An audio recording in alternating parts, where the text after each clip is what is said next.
Hi there. Welcome to episode 2 of the Elemental Whispers podcast. Today we're going to be talking about becoming enchanted.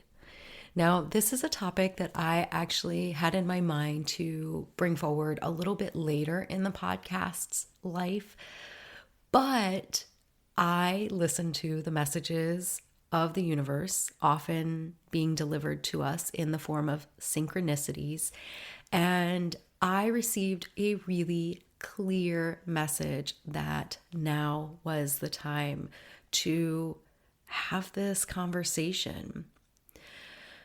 I'm going to share with you the synchronicity that unfolded because I think that it fits with this topic of conversation.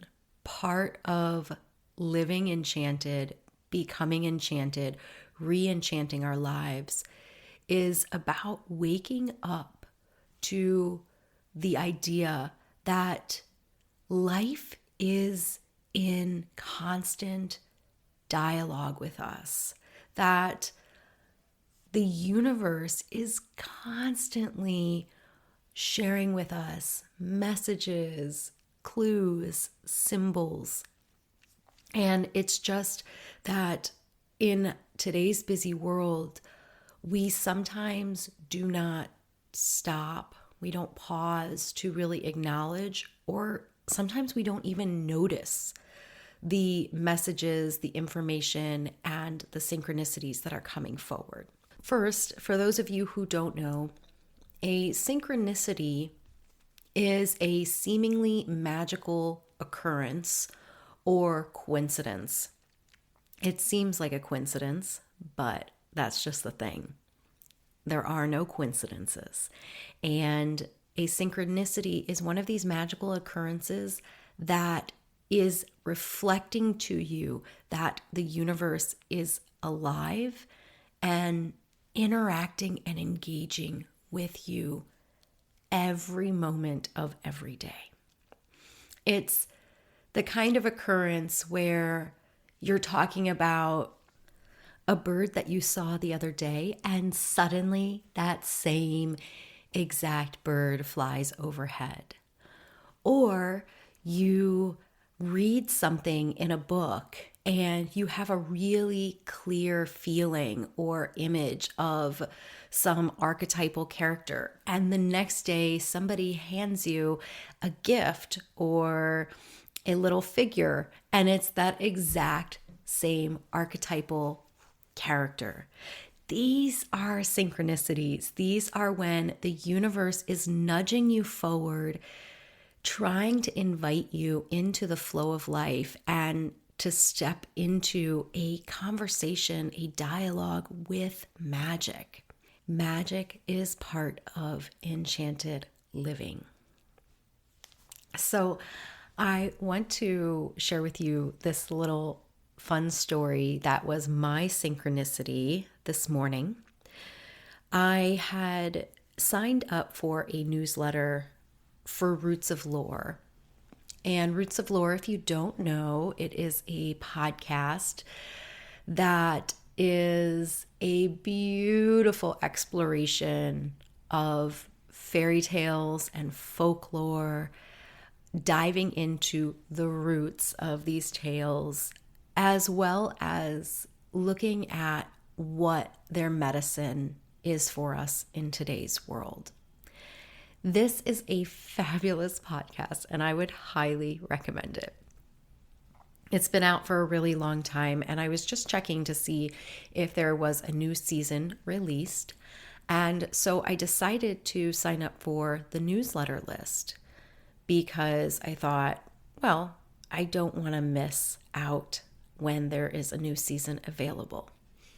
So I signed up for the newsletter list, and as you know, when you sign up for an email, you often get a confirmation email that lets you know you are indeed signed up. And oftentimes that confirmation email will just be a warm welcome that shares with you a little bit about what to expect in the email communications. So I received that, and it was called Letters of Enchantment. I believe that's what the name of the newsletter is. And she shares about enchantment.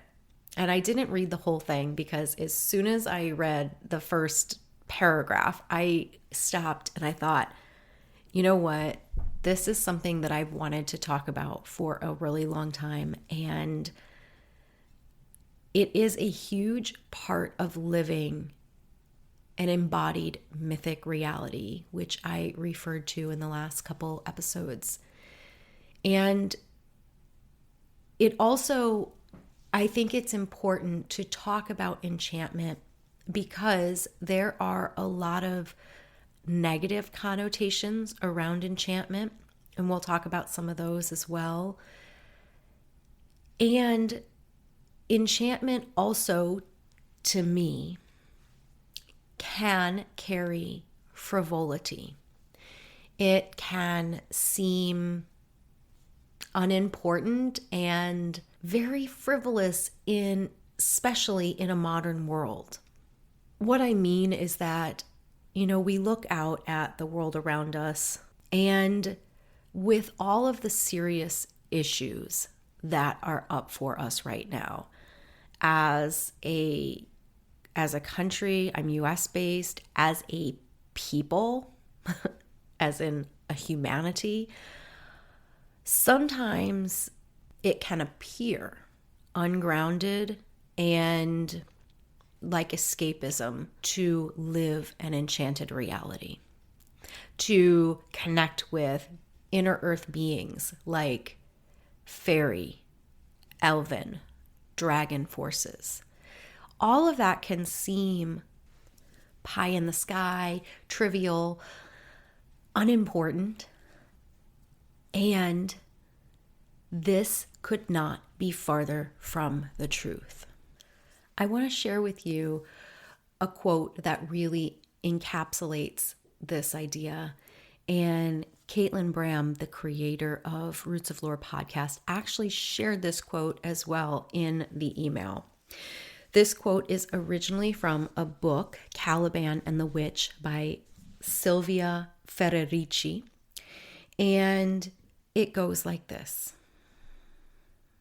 The world had to be disenchanted in order to be dominated.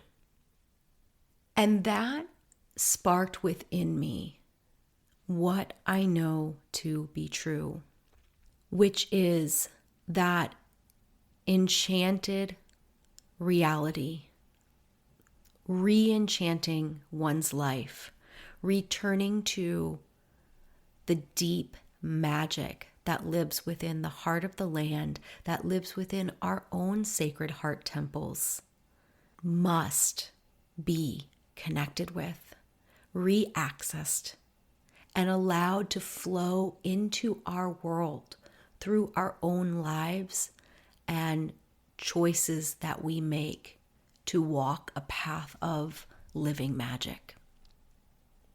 Recently, my beloved, my partner Curtis, was a student of a very, very comprehensive and in-depth meditation instructor program. And at the beginning of the program, their teacher shared with them a beautiful, beautiful idea. She said she looks at meditation as an act of social justice. Now, I'm paraphrasing here because he was sharing this with me and I don't have her specific words, but the idea can certainly be attributed to her that meditation is an act of non-violent resistance, of peaceful resistance to the status quo. I feel exactly the same way about enchantment. When we choose magic, we are choosing to live our fullest expression as human. We are choosing to reclaim a vibrant living reality for ourselves. I really feel that enchantment is about allowing the magic of the spirit world, of the other world, of fairy, of the sacred realms of Gaia, of the great pool of ancestral memory and wisdom, to flow into this mundane, ordinary reality. One of the ways that we do that is by piercing the veil. Piercing the veil between the world of ordinary reality and the world of non-ordinary reality, or the world of spirit and the world of matter. Piercing the veil often entails soul traveling, shamanic journeying, changing our state of consciousness to connect into the spiritual realms, attuning to those realms, those subtle energies, engaging with those energies, and then coming back to this ordinary reality and allowing that which we received, that which we experienced to marinate, to percolate, and to come through us. To come through us, whether it's in the form of a creation, whether it's in the form of writing or artistic expression, or whether it's just in the form of the actions that we take in our day-to-day life. Now, what's interesting about this process is when we begin to connect or attune to the energies of the subtle realms more regularly, what begins to happen is a merging, an overlap, an inner penetration from one world to another. Sometimes I like to refer to this as bleed throughs or bridging the worlds. And what I really mean is that when we continue to make the conscious effort to connect with the spiritual realms regularly, that energetic begins to flow into our lives, into our daily lives, into our, quote, mundane realities. And it can look, I'm not even going to say how it can look because it actually is so unique to each person. But what I'm trying to impress to you, I suppose, here is the very important clarification that living an enchanted reality is not compartmentalized.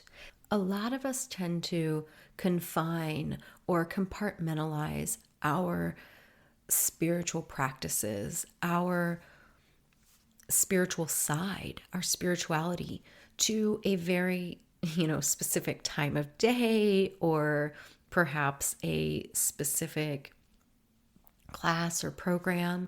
But outside of that, we don't always allow for the conversation with the spirit world to continue.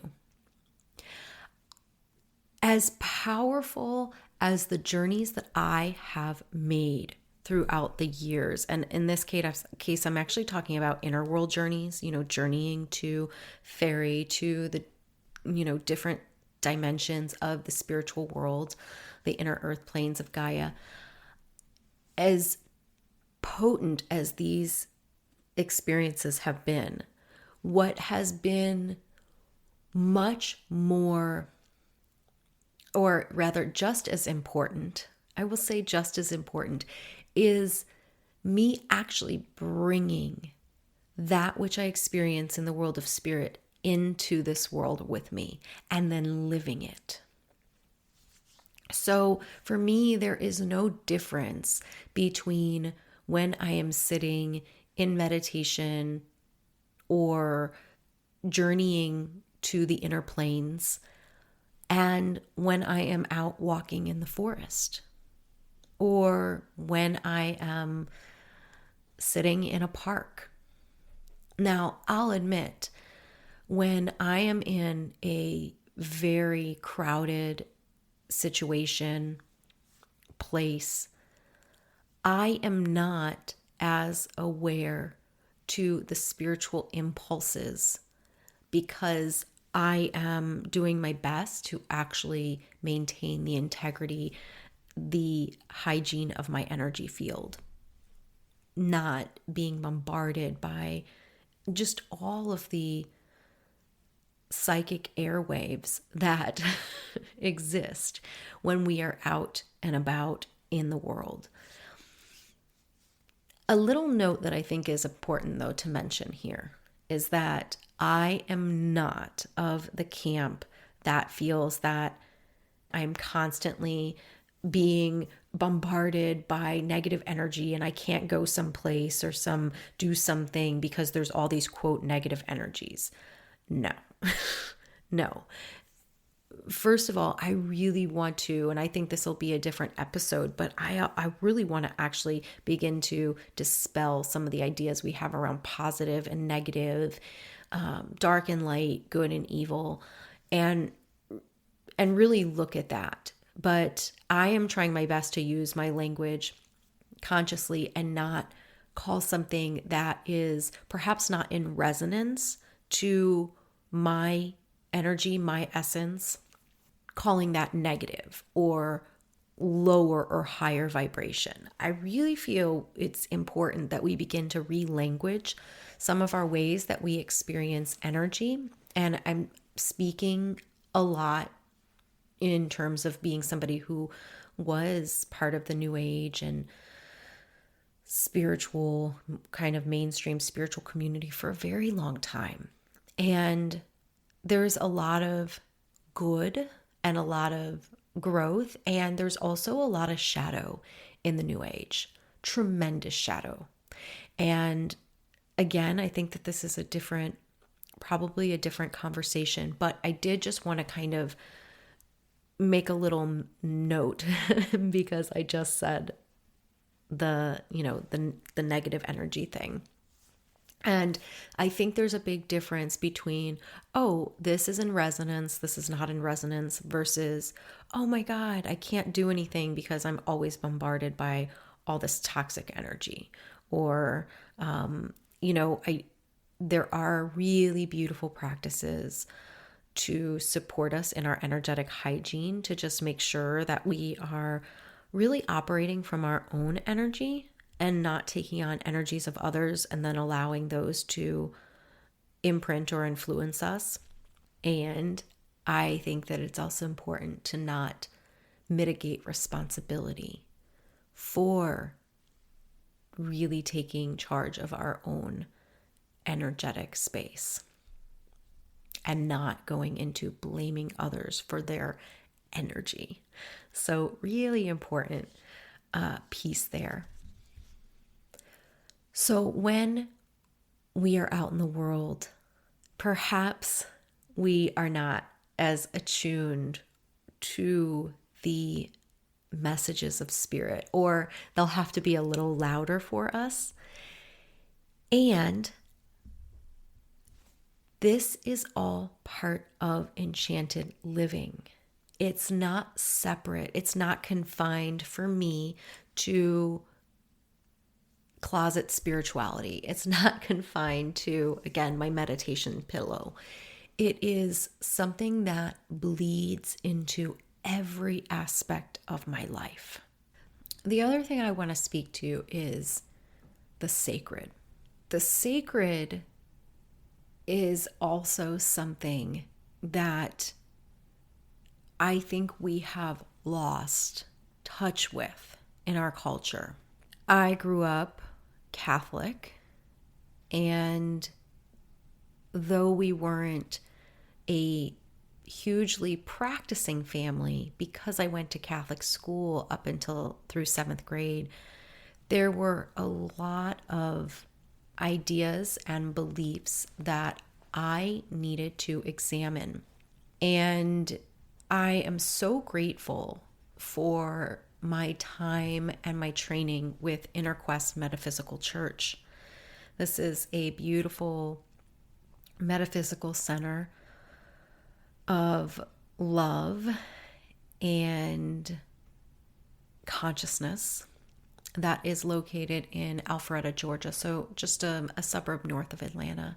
I was able to do a lot of my training, including psychic development and studying the healing arts and exploring what the universal laws and principles are of energy, of metaphysics. And they are based in metaphysical Christian belief system. This early on really challenged me and required me to look inward and examine a lot of the beliefs that I had around Christianity. And I know that there are so many people that come from a Judeo-Christian background that also, even if we have turned away, whether it's in rebellion or whatever that has looked like for you, there are still these beliefs and ideas that tend to live in our subconscious that are running our life. And one of those beliefs that I want to talk about is in reference to sacredness. Growing up with the Catholic Church, I was taught that sacredness was something that was found inside a church or a temple. It was something that was created by the priest that not only could I not access myself if I wanted to, but I couldn't even feel it. It felt very distant. It felt really impersonal. And I'm so grateful to InnerQuest because I really was able to shift a lot of these belief structures that were not serving me. Because the truth is that sacredness can be found anywhere. I personally tend to really gravitate toward nature, special places in nature that I love. All of nature is really sacred. But of course, there are some favorite waterfalls and hills and mounds. If you listen to the last episode, I talked a lot about the mound, the She, the fairy hills, and mountains and rivers and wells and springs. There are so many places in nature that hold the essence of what I experience as sacred. And there are also sacred sites that are known for their energetic expression, their confluence of ley lines that perhaps create a certain field of resonance that speak to us on a soul level.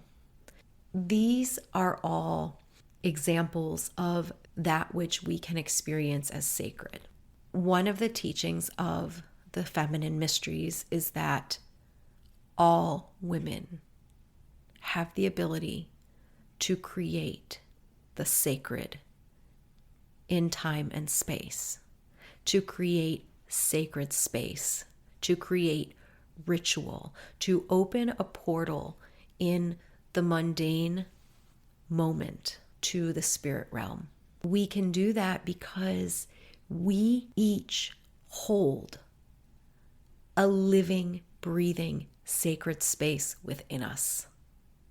We live in attunement to this sacred space. Some of us more than others, we're all on a journey of deepening into that. And I'm talking about the sacred space of the womb. The womb is a sacred space. As holding this place within our physical bodies, we can create the sacred. We are portals of life and death. We are portals to the spirit world. There's a word that I love called psychopomp. It doesn't sound very good, but it actually means one who can travel between the worlds. It's a Greek word, and historically it's been thought about as a guide who helps the souls of the dead travel to the other world. But at the deepest sense of this word, we are talking about not just traveling to the world of spirit, but also traveling from the world of spirit to the world of matter, to the physical world, this ordinary reality. And as we know, women can do that as well through bringing through life, physical life as in babies, but also bringing in life we can create from our wombs. So I wanted to bring this piece forward because living enchanted reality is about making the ordinary sacred. It doesn't have to be some elaborate ritual or ceremony, although I love those. It can be a simple moment of lighting a candle and ringing a bell, lighting some smoke. I have this incense that I absolutely love, and it connects me to my ancestors. The incense is this balsam fir incense. And my first introduction to this was as a child. My mother, for Christmas time, would get out the little cabin that it's a little wood house, and inside it has an incense burner. And she would light these incense sticks, these cones. And I never knew what it was growing up. I had no idea, but there was something about that scent, that aroma that would bring me into something very sacred, something very ancient and connected with my ancestors.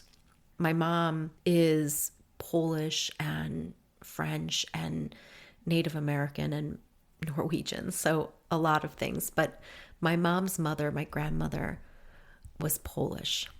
And I've always connected this little wooden house with the Black Forest, with the forests of Eastern Europe. For some reason, nobody told me this. Nobody explained any origin. My mom never said why she uses a cabin. Maybe I should ask her for this little incense burning thing.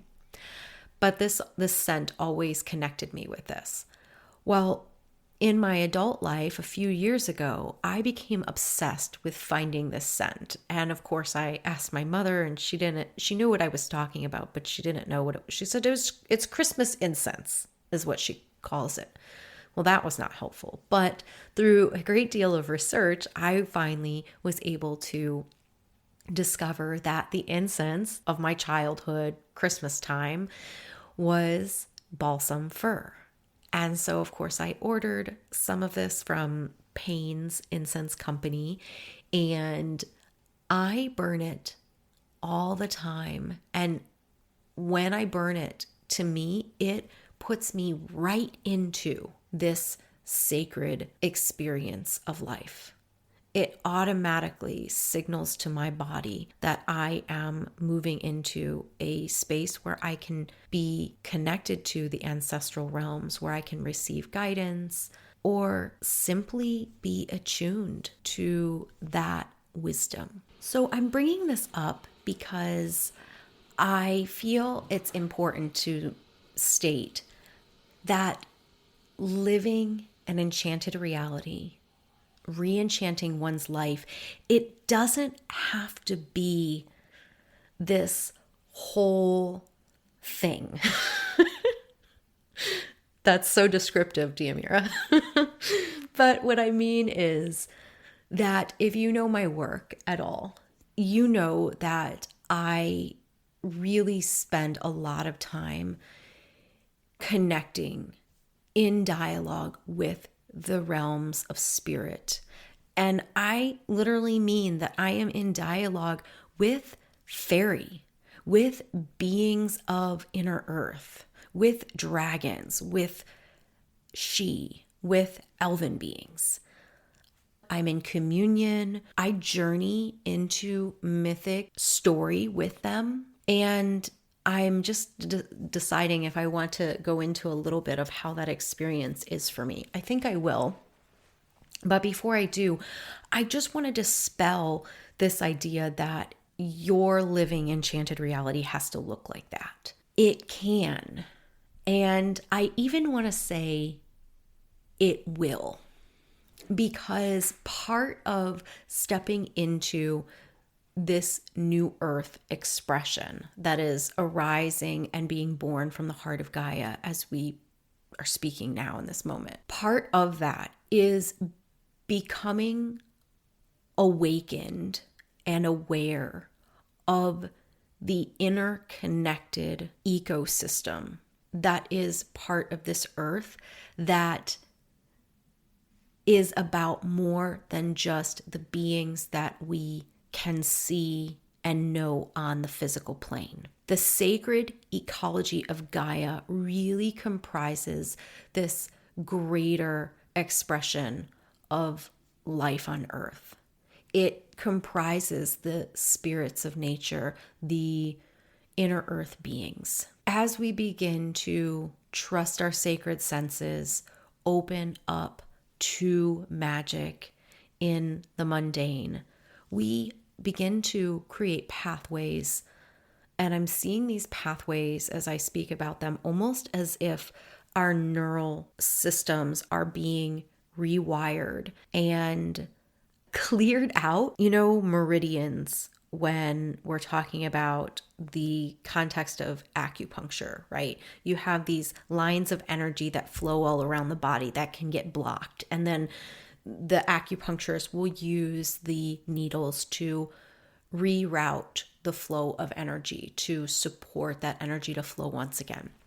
Okay, well, that's how I'm seeing the lines that are part of our neural programming that allow for us to connect to these more subtle vibrations. These are coming online. And so we don't have to force, these experiences. If we allow the magic to speak to us and then we listen, this will naturally begin to awaken within us. I really believe that. And I've watched it unfold with other people in my life. So this is where we are moving and stepping into.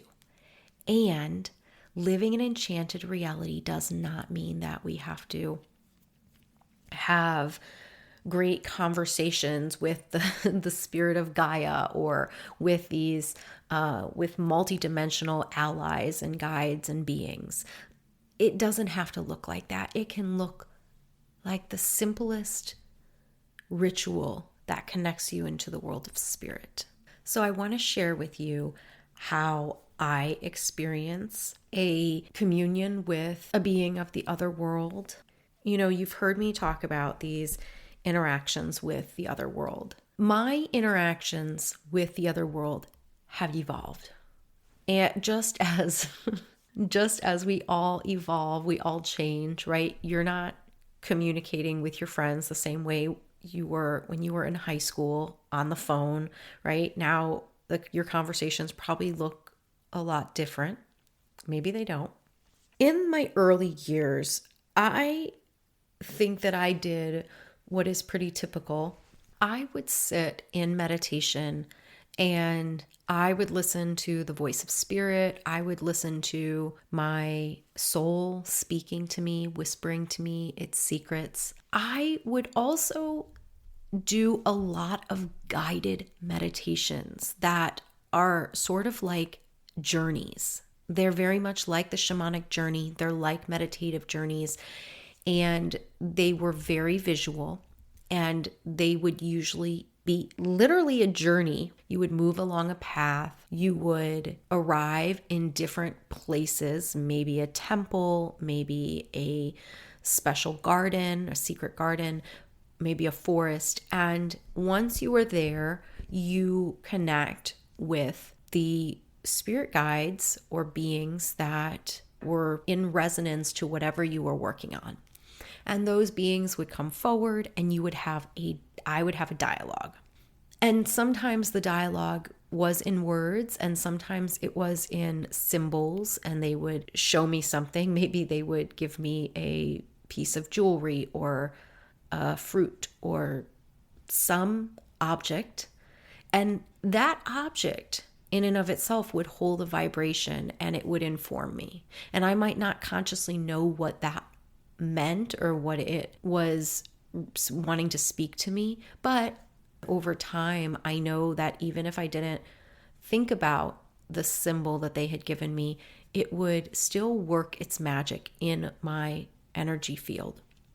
Over a long period of time, years and years of doing this, my meditations evolved into the journeys becoming much more interactive with spirit, as opposed to this formulaic me going to a special temple and receiving guidance. In this way, I would set my intention and I would enter into an altered state, and then I would enter into the other world. There's a lot of ways to do this, but I would move into the other world. And once there, I would allow the journey to be a co-creative interaction between the spiritual forces of Gaia and myself. And of course, I had already set my intention. I had connected into my heart. And so where we would end up, what pictorial images would come through, what inner landscape we would traverse was always unique to that moment, to that energetic, to that particular ally that I was being journeyed by or was journeying with. Eventually, these journeys started to happen in waking reality. And what that would look like is I would be oftentimes in a place out in nature, walking through a forest or through a park, and I would sense an energetic flux in the field. I would take a moment and pause to feel into what I'm calling that flux, that shift in energy. And it may be in that moment that I am aware that there is some being, some spirit that is open and receptive to enter into a dialogue, to enter into what I call a story.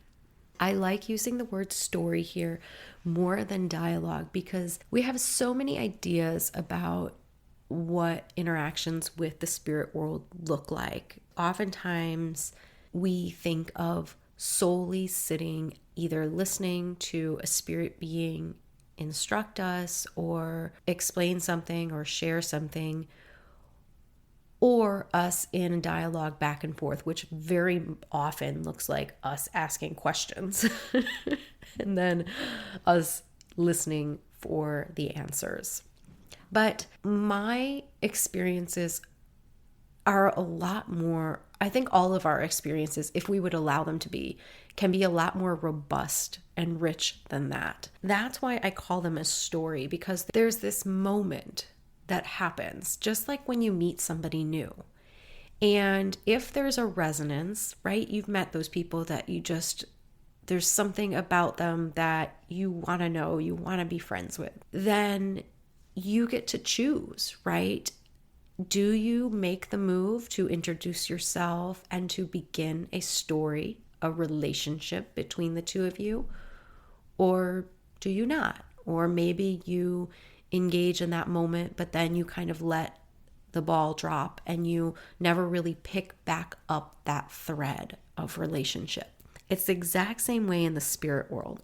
So I will feel this shift in energy, and then I will tune in, and depending on so many variables, including my state of consciousness in the moment, what I'm going through, what I have on my plate, any number of things, maybe I don't want to, have you ever been out and about and somebody strikes up a conversation and you really just don't want to be in conversation? It has nothing to do with that person. It's not personal. You just really want to be in a self-reflective space, or maybe you're not in a great mood and you just really don't want to bring that into a conversation with another person. So all of these factors are very much in play when we're interacting with the spirit world as well. And I always check myself, do I have the bandwidth to engage? Maybe you don't have the bandwidth to really hold your attention. And that's kind of the big thing for me when I'm interacting with the world of spirit. Once I do that inventory on myself, then I will choose to either engage or not engage from that point. And it's not rude to say, sorry, I don't have the bandwidth for this right now. And maybe you have another chance and maybe you don't. And that's just kind of the nature of these kinds of opportunities. But so I call them a story because if we choose to say yes, what begins to happen, if they trust you enough to bring you into their story and I bring them into mine, then together you erect a meeting place in between. You create a new story, a new pathway through your shared relationship and interaction with one another. And this is very much how my interactions with the spirit world have evolved into, is that I will be out and about on a forest walk. I'll feel a sense of an energy shift. I'll know that there's a being there, possibly inviting some sort of interaction or engagement. And if I choose to, then I step into this doorway. And I don't mean literally, I mean my choosing to engage, it opens up this floodgate and it creates possibility where before there wasn't any. And then between the two of us, there is this communion that unfolds that is, yes, it can be dialogue in words that I will hear and speak. It'll go back and forth, but it's usually quite a bit richer than that. It usually is multidimensional. I feel sensations in my body. I see images, and we communicate in symbols, in tones, in colors, in feelings, in all kinds of ways. It's really nuanced conversation. And I will be enriched from that experience. And then it is very possible that that experience actually continues to either unfold in my life or that relationship continues to grow. It's very possible that I can use my intention to reconnect with that being, to have future follow-up conversations, have future follow-up communions and interactions. And this is relationship building. And this is the part that really begins to spill over into my life, because something that will happen in the interaction, they will say something or a symbol will come forward. It will somehow tie into my life, or it might not make any sense then, but 2 days later, something will happen and then I'll suddenly know what they said meant or what a symbol they gave me was symbolizing. It's very, very, very powerful to live in this way. The last piece that I want to bring into this conversation is having to do with how enchantment has been misconstrued. And interestingly enough, this is one of the things that prevented me from talking about this up front. I think enchantment has a bad rap, and oftentimes when we hear the word enchantment, we think of some spell or some curse that takes over your mind, your consciousness, almost as a sort of possession. We also, I think, connect enchantment with women, with the goddess in a really negative way. If we break this down, we can really think about women being portrayed as having power, usually through the act of speaking, right? Casting the spell, using their voice, having this power to ensnare a poor, innocent victim into doing something that they wouldn't normally do. The example in literature that I cannot stop thinking about is Morgan Le Fay, Morgana. For me, she has been an ally, a dark goddess that I really resonate with and have worked with extensively. She has been demonized in the Arthurian materials. Sir Thomas Malory depicts her character as sorceress, enchantress that ensnares her brother, half-brother, Arthur, into this incestuous relationship, and from that is born Mordred. Now, this is a much later presentation of her character. In earlier stories, she was the great goddess. Even in Geoffrey of Monmouth's works, which I think were written or at least compiled, curated around the 1100s, Geoffrey of Monmouth and his History of British Kings has Morgan Le Fay depicted as more a high priestess of Avalon. And while this is, for me, closer to how I experience her, this being, in even further ancient sources, she is the great mother goddess. And there's this whole other layer around fairy women enchanting men, knights, and even people in the last couple hundred years into fairy, right? Coaxing them into fairy and then placing these spells on them, which trap them in fairy so they can't return, or when they do return, it's 100 years later. And when we begin, this is really a much bigger conversation, I'm realizing as we're coming to the end of this podcast, but when we begin to pull back the layers of these stories and really look underneath, what we see is that a lot of the way that the enchantress and the word enchantment has been spun in a way that demonizes and covers up our source of power and connection to land, to magic, to the living wisdom of the earth, and our own natural power as it flows through us, as we are channels and natural conduits of the forces of heaven and earth.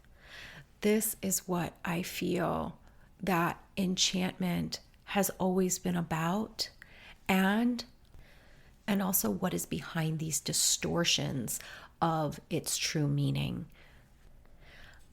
I'm going to conclude here by reiterating the quote from Silvia Federici, which says, The world had to be disenchanted in order to be dominated.